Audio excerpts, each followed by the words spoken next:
আয়াত ১১৬ وَإِذْ قُلْنَا لِلْمَلَائِكَةِ اسْجُدُوا لِآدَمَ فَسَجَدُوا إِلَّا إِبْلِيسَ أَبَى।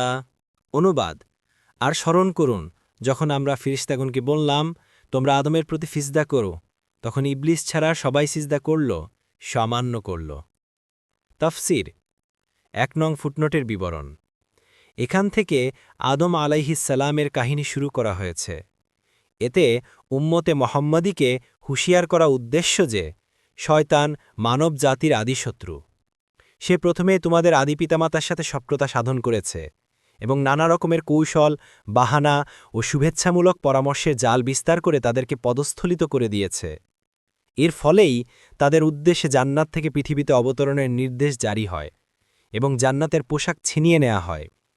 তাই শয়তানি কুমন্ত্রণা ও অপকৌশল থেকে আত্মরক্ষার জন্য প্রত্যেকেরই যথাসাধ্য চেষ্টা করা উচিত। শয়তানি প্ররোচনা ও অপকৌশল থেকে আত্মরক্ষার জন্য প্রত্যেকেরই যথাসাধ্য চেষ্টা করা উচিত।